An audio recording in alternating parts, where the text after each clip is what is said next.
Taste the Daily. முல்லை பெரியாறு அணை விவகாரத்தில் ஸ்டாலின் இரட்டை வேடம் போடுகிறார் என முன்னாள் அமைச்சரும் எதிர்க்கட்சி துணைத் தலைவருமான RB உதயகுமார் குற்றம் சாட்டியுள்ளார்.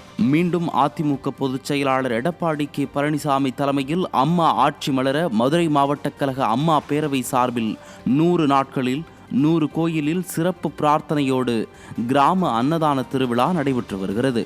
அதன்படி சவுடார்பட்டி பகுதியில் மீனவரணி மாவட்ட செயலாளர் சரவணபாண்டி ஏற்பாட்டில் நடைபெற்ற விழாவில் முன்னாள் அமைச்சர் RB உதயகுமார் கலந்து கொண்டு அன்னதானத்தை தொடங்கி வைத்தார்.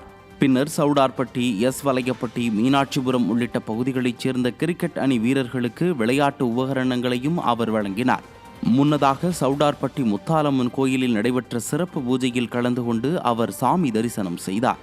மதுரை புறநகர் மேற்கு மாவட்ட அம்மா பேரவை செயலாளர் தமிழழகன் தலைமையிலும் ஒன்றிய செயலாளர் அன்பழகன் முன்னிலையிலும் நடைபெற்ற விழாவில் கழக நிர்வாகிகள் ஏராளமானோர் கலந்து கொண்டனர். முல்லை பெரியாரை 152 அடி உயர்த்தாமல் விடுவேனா? அங்கே மேலாத அணையை கட்டுவதற்கு நான் அனுமதிப்பேனா? அங்கே பாலாறிலே குறுக்கே அணை கட்டுவதற்கு நான் அனுமதிக்க மாட்டேன்.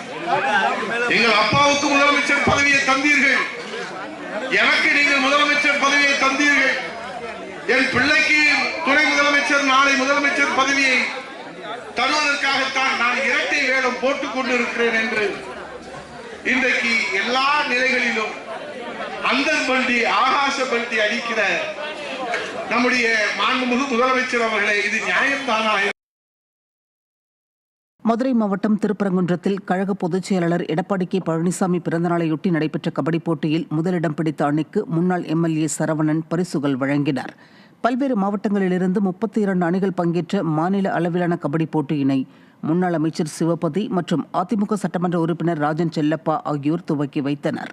2 நாட்கள் நடைபெற்ற போட்டியின் இறுதி ஆட்டத்தில் மதுரை கஸ்டம்ஸ் அணி முதல் பரிசும், செல்லூர் அணி 2ஆம் பரிசும் பெற்றன. அதிமுக நிர்வாகிகள், விளையாட்டு வீரர்கள் மற்றும் பொதுமக்கள் பலர் இதில் பங்கேற்றனர்.